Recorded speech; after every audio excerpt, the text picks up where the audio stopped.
Hello everyone and welcome back to my channel. So today I'm reviewing the Dreadnought from Singaporean watch label Aries Gold. There was the Black Sea which I reviewed previously, but I think that's more of like a desk diver. If you're looking for a serious 2 watch, this is the one that you should be looking for from the Aries Gold catalog. Now let's see if it's any good. We'll start by looking at the specifications. Like most Aries Gold watches, the specs of this is quite good for the price. Firstly, it uses a flat sapphire crystal. So as aforementioned numerous times in my previous reviews, I'm a huge advocate of sapphire crystal due to its inherent scratch resisting properties. Personally, I always look for your sapphire crystal in my modern watches as it adds greatly to the durability of the watch. As compared to the Black Sea, which uses a mineral crystal, the sapphire crystal here on the Dreadnought is definitely a marked improvement. In addition, the Dreadnought is rated at 200 meters of water resistant rating, so you have no issues bringing the Dreadnought to the pool or in the shower.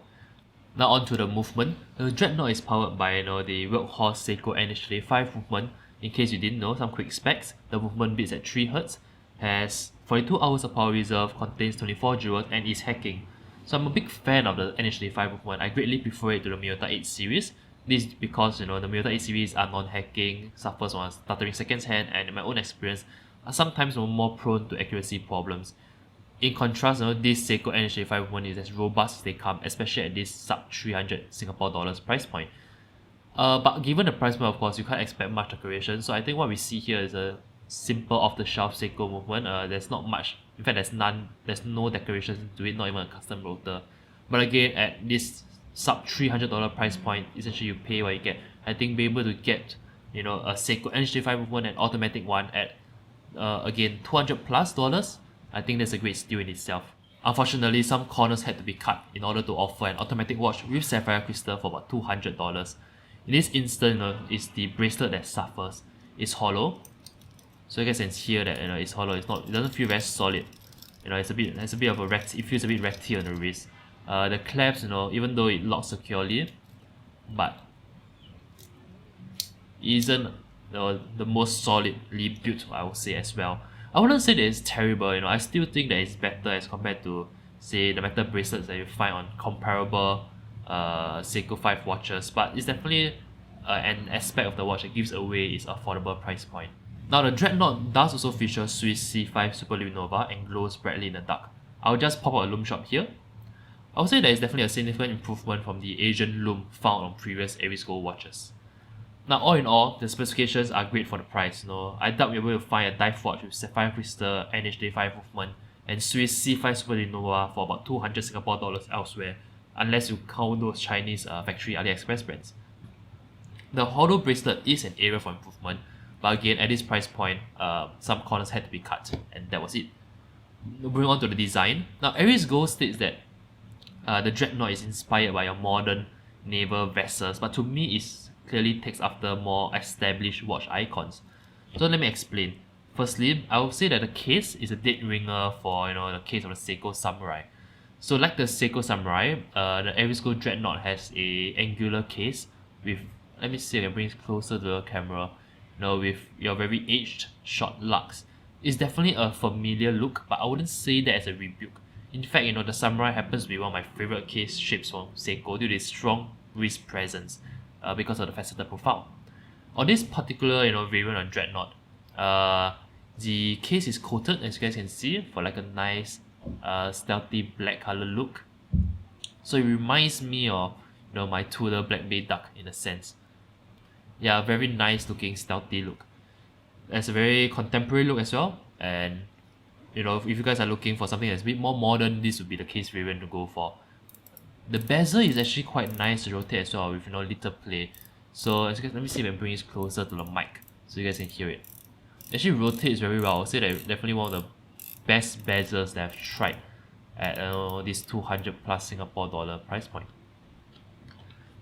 Now let's on to the dial itself. While the case of the watch references the Seiko Samurai, the dial is decidedly, like I mentioned, more Black Bay, Tudor Black Bay-esque. You see the applied circular indices along with the cutout date window, both applied in gilt. There's this black and gold sort of thing going on, which was a prominent feature of the Tudor Black Bay. Now the applied nature of the indices as combined with the cutout date window adds depth to the otherwise flat dial. However, I think Aries Gold is smart here not to opt for, you know, your snowflake hands. I think that would be a bit too much an homage to the Black Bay. Instead, clearly there's some influences, some inspiration going on here, but you know, I think it's still, you can't really call this an homage, rather more as an inspiration. Yeah, overall, you know, there's a very nice black and gold aesthetic that I think, you know, will prove ever popular amongst, you know, the mainstream watch consumers. It's a very nice, very solid, stealthy, sporty aesthetic that I think will pair very well with your streetwear or with a casual attire as well. Alright, so let me do a slow wrist roll. There you go. So the 44mm case size of the Dreadnought may seem big on paper, but in actuality, you know, because of the short angular lugs, Seiko Samurai-esque, it actually wears closer, I would say, to like a 42mm case. It's still, you know, a pretty chunky watch, make no mistake, but I would say that's par for the course for most serious tool dive watches. In fact, I would say it wears slightly smaller than most of your serious tool watches that I've tried anyway. So overall, I'll say that, you know, the Aries Gold Dreadnought has like the case of a Seiko Samurai and the dial of like a Tudor Black Bay. It's not the most innovative design, it doesn't reinvent the wheel definitely, but the watch blends its two inspirations together. The sporty all black package, I would say, is executed, you know, quite well. I mean, it definitely looks good on the wrist. Alright, so in conclusion, I would say that, you know, the Aries Gold Dreadnought is definitely great bang for buck. It has terrific specifications, you know, and a design that, while not original, looks good on the wrist. It is definitely better value than, you know, I would say the new Seiko 5 watches, and I think holds its own even against the higher price Seiko Samurai, because essentially it shares the same specifications as, you know, the Seiko Samurai. In fact, I would say it probably, because of sapphire crystal, it probably has better build quality than, you know, the hard lex crystal that you find on the Seiko Samurai. It also reminds me of my much more expensive Tudor Black Bay Duck, and I can see how this black top Dreadnought can be a, you know, a solid affordable alternative, you know, to the Tudor Black Bay. If you're looking for an inexpensive dive watch, particularly one that's reminiscent of the Samurai and the Black Bay, then you ought to check this out. Now, for those interested in this, you can use the promo code WASOSHOK to enjoy a crazy 50% off all Aries Gold watches online. After the discount, you know, the Dreadnought here can be had for just 164 USD or about 220 Singapore dollars, which I think is a great steal.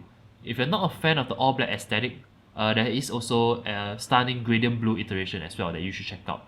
So yeah, overall, you know, I'm very pleased with the watch. I think again for the price, 220 Singapore dollars, it's a good looking watch and has solid specifications. Alright, so that concludes my review of the Aries Gold Dreadnought. If you like the video, do give it a like, do subscribe to the channel and do share around. As always, I'll see you guys in my next video. Have a good day. Ciao!